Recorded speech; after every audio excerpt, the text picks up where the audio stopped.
যা গরম পড়েছে, এই গরমে ঠান্ডা ঠান্ডা জুস না হলে যেন মনে ভরে না। হ্যালো ভিউয়ার্স, আসসালামু আলাইকুম।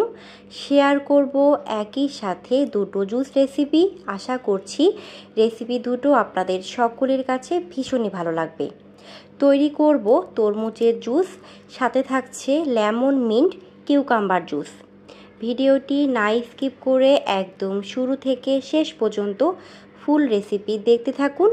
তো চলুন দেখে নেই রেসিপি দুটোর জন্য কি কি উপকরণ লাগছে। প্রথমেই তৈরি করব তরমুজের জুস।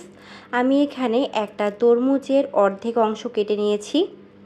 এবারে এই অর্ধেক অংশ থেকে তরমুজটাকে স্লাইস করে কেটে নিব, ঠিক এভাবে। আশা করছি আপনারা দেখে বুঝে নিয়েছেন আমি কিভাবে স্লাইসগুলো কেটে নিচ্ছি। জুস তৈরি করার জন্য তরমুজের এই 3টা স্লাইসই যথেষ্ট। এবারে প্রতিটা স্লাইস থেকে এভাবে তরমুজগুলোকে কেটে নিব। আশা করছি আপনারা কাটার ধরন দেখে বুঝে নিয়েছেন আমি কিভাবে তরমুজগুলোকে খুব সহজে কেটে নিলাম। এভাবে অফ ক্যামেরায় সবগুলো তরমুজ কেটে নিয়েছি। এবারে সবগুলো তরমুজ থেকে তরমুজের বীজগুলোকে এভাবে ছাড়িয়ে নিব। এরকম ছোট ছোট টুকরো করার পরে বীজগুলোকে খুব সহজেই আলাদা করা যায়, যেটা তরমুজের স্লাইস থেকে করতে একটু অসুবিধা হয়। তো অফ ক্যামেরায় এভাবে সবগুলো তরমুজের বীজ আলাদা করে নিয়েছি। তো তরমুজগুলোকে দিয়ে দিলাম ব্লেন্ডারে। দিয়ে দিব এই চামচ দিয়ে 1 চামচ চিনি, দিয়ে দিচ্ছি এখানে বিট লবণ, দিয়ে দিচ্ছি এখানে লেমন জুস। আমি এখানে একটা গোটা লেবু নিয়েছি। তো যেহেতু তরমুজটা অনেক মিষ্টি তাই আমি এখানে 1 চামচ চিনি ব্যবহার করেছি। দিয়ে দিলাম হাফ কাপ পরিমাপ পানি। এবারে এটাকে স্মুথ করে ব্লেন্ড করে নিয়েছি। তো আশা করছি দেখে বুঝে নিয়েছেন। তো এবারে তরমুজের এই জুসটাকে একটা ছাঁকনির সাহায্যে ছেঁকে নিতে হবে। অবশ্যই ভালো মতো ছেঁকে নিতে হবে, না হলে এই শাঁসগুলো খাওয়ার সময় মুখের সাথে বেঁধে যাবে, তখন খুব একটা ভালো লাগবে না। তো এই ছাঁকনির সাহায্যে ছেঁকে নিতে আমার একটু সময় লাগছিল, তাই আমি একটা বড় ছাঁকনি নিয়েছি। তো আশা করছি দেখে বুঝে নিয়েছেন। সাথে তরমুজের বীজগুলো বেঁধে গিয়েছে এবং কতগুলো শাঁস বেরিয়েছে। অবশ্যই এই জুসটাকে ছেঁকে নিতে হবে। তো এই হচ্ছে তরমুজের জুস। তো আমি এখানে পানি অ্যাড করব। এই জুসটা আমি করেছিলাম 4 জনের জন্য। তো আপনারা যদি পরিমাপে বেশি করে বানাতে চান সেই ক্ষেত্রে প্রতিটা উপকরণ বাড়িয়ে নিতে হবে। তো আমাদের তরমুজের জুস একেবারে রেডি। এটাকে এখন পরিবেশন করব। আমি গ্লাসে ঢেলে নিচ্ছি। তো এটাকে আমি ডেকোরেশনের জন্য একটা তরমুজ দিয়েছি যেন দেখতে ভালো লাগে। তৈরি হয়ে গেল খুব সহজেই মন জুড়ানো ঠান্ডা ঠান্ডা তরমুজের জুস। তো এখানে একটু বলে রাখি, আমি এখানে ফ্রিজের একদম ঠান্ডা পানি ব্যবহার করেছি। আপনারা যদি নর্মাল পানি ব্যবহার করতে চান সেক্ষেত্রে জুসে অবশ্যই বরফ কুচি ব্যবহার করবেন। যেহেতু আমি এখানে ঠান্ডা পানি ব্যবহার করেছি তাই আর বরফ কুচি অ্যাড করিনি। আশা করছি আপনারা বুঝে নিয়েছেন। তো এবারে চলে যাব নেক্সট রেসিপিতে। নেক্সট রেসিপির জন্য যা যা লাগছে, আমি এখানে নিয়েছি লেবু, সাথে নিয়েছি শসা, সাথে নিয়েছি আদা, সাথে রয়েছে এখানে পুদিনা পাতা। তো এই রেসিপির জন্য এই উপকরণগুলো অবশ্যই লাগবে। তো এবারে শসার চোচা ছাড়িয়ে নিব। তো আমি এখানে মিডিয়াম সাইজের একটা গোটা শসা ব্যবহার করছি।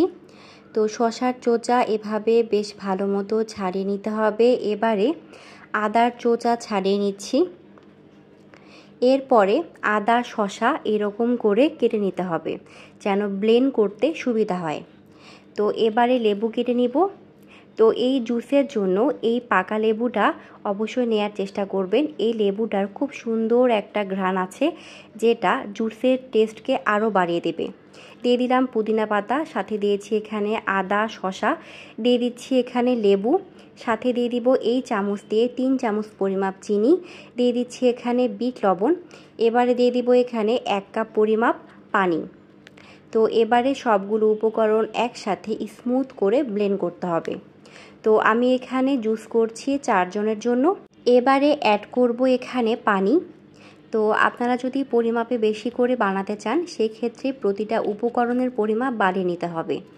এবারে একটা ছাঁকনির সাহায্যে জুসটাকে ভালো মতো ছেঁকে নিচ্ছি। তো আশা করছি দেখে বুঝে নিয়েছেন যে কতগুলো শাঁস বেরিয়েছে। এগুলো ছেঁকে না নিলে খাওয়ার সময় মুখে বেঁধে যাবে, তখন ভালো লাগবে না, তাই অবশ্যই ছেঁকে নিতে হবে। তো দেখুন জুসের কালার কতটা পিসফুল হয়েছে, দেখেই মন প্রাণ জুড়িয়ে যায়। এই গরমে এরকম ঠান্ডা ঠান্ডা মন প্রাণ জুড়ানো জুস হলে আর কি লাগে। দিয়ে দিলাম বরফ কুচি, যেহেতু আমি এখানে নর্মাল পানি ব্যবহার করেছি তাই বরফ কুচি ব্যবহার করলাম। তো তৈরি হয়ে গেল একই সাথে দারুণ স্বাদের মন প্রাণ জুড়ানো ঠান্ডা ঠান্ডা দুটো জুস। একটা হচ্ছে লেমন মিন্ট কিউকাম্বার জুস এবং সাথে রয়েছে তরমুজের জুস। তো ভিউয়ার্স, এই গরমে এরকম দুটো জুস রেসিপি আপনাদের কাছে কেমন লাগলো অবশ্যই তা কমেন্টে জানাবেন এবং অবশ্যই বাসায় ট্রাই করবেন। এই গরমে যখনই বাইরে বের হবেন অবশ্যই মনে করে পানির বোতল, ছাতা, সানগ্লাস এই ধরনের ছোট ছোট প্রয়োজনীয় জিনিসগুলো সাথে রাখার চেষ্টা করবেন, একটু হলেও গরম থেকে আরাম পাবেন। সাথে আপনারা এই ধরনের জুসগুলো বোতলে বানিয়ে নিতে পারেন। তো এই জুসগুলো ডিহাইড্রেশন থেকে অনেকটাই দূরে রাখবে। তো আশা করছি এই টিপসগুলো আপনাদের অনেকটাই কাজে আসবে।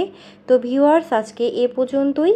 ইনশাল্লাহ দেখা হবে আবারও নেক্সট কোনো নতুন ভিডিওতে। সে পর্যন্ত সকলেই ভালো থাকবেন, সুস্থ থাকবেন, আমার পরিবারের জন্য দোয়া রাখবেন। Thank you. Let's see the next video. আসসালামু আলাইকুম।